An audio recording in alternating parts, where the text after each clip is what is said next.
Yeah, well, happy to answer any questions you have, but obviously it's a interesting process to go through. You have your sights set on some things. You're trying to pull some things off. At the end of the day, you end up having to do what you think's best for the organization. So, really appreciative of Scott Barlow in particular for what he's done for this organization, and Ryan Yarborough. Kind of a wild 6 months that he was with us with the freak accident a couple months ago, but the way he pitched here lately has been really impressive, and happy they're getting a chance to go compete and possibly play in the playoffs. So, how quickly did those deals come together? It was late. It was really late. There were a lot of things going throughout the day, but from 4 o'clock to 4:55, you're just trying to be prepared for anything that may come our way. We knew it was a possibility with Yarbs, with the Dodgers. We weren't sure where they were with things. We were pretty settled on what the return may be. With Scott, there was a lot going on with San Diego, and it was, we knew the interest was there in Scott, and ultimately just, felt like, the player in that deal, Williams, was the guy we had our eyes on, and ended up getting him at the end. So it was just a lot in the last 10 minutes. Can you kind of take us through what you see from these 4 guys that you acquired, and also Tucker Davidson? Yeah, well, let me start with Tucker Davidson. We have a pretty good history with Tucker from when he was in Atlanta. He was always a player of interest for us.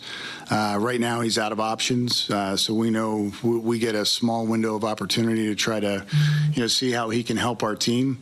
But he's more of a touch and feel left-hander, throws a lot of strikes. So we think he can help us right now, especially when you lose Barlow, you get another veteran guy. We were expecting that we may lose Scott, so that's where Tucker Davidson made a lot of sense for us. With the players from San Diego, I mean, as I said, Henry Williams, he was a 3rd-round pick last year out of Duke. He had Tommy John surgery, I believe, in December of 21 before the draft.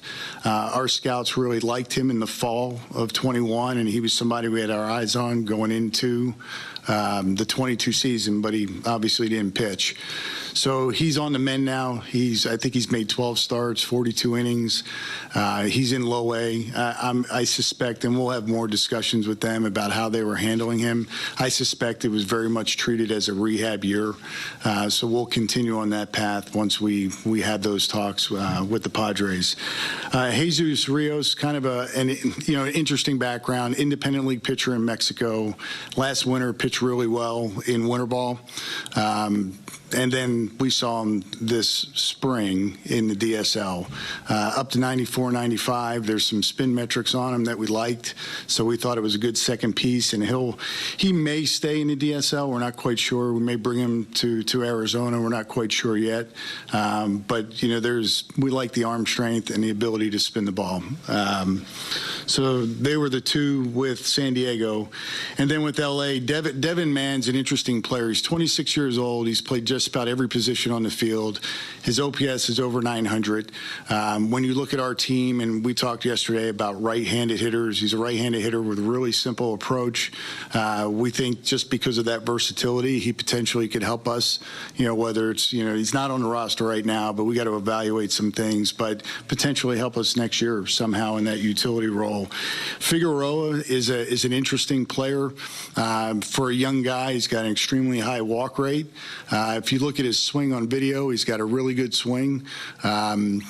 There's power there. He's going to play more of the corners. He played some middle infield prior to this year, mostly this year first base in the outfield, but it was more the swing and the potential power that we saw when we saw him this summer.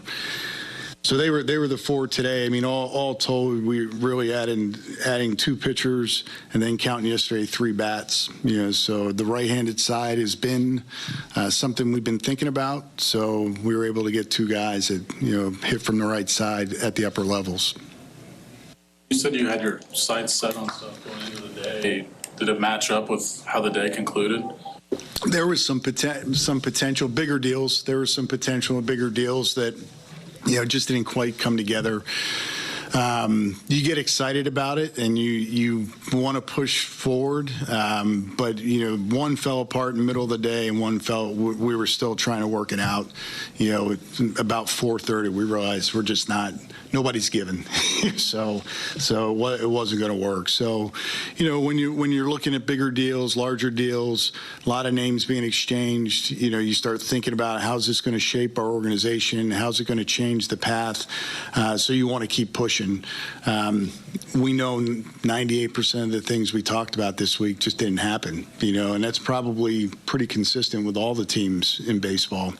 There was a lot of activity. I'm still not sure who all was traded. We got done at 5 and we need to talk to the players. I don't know what else happened right at the end, but knowing the teams we were talking to, I'm guessing there was a lot that happened in the last 10 minutes.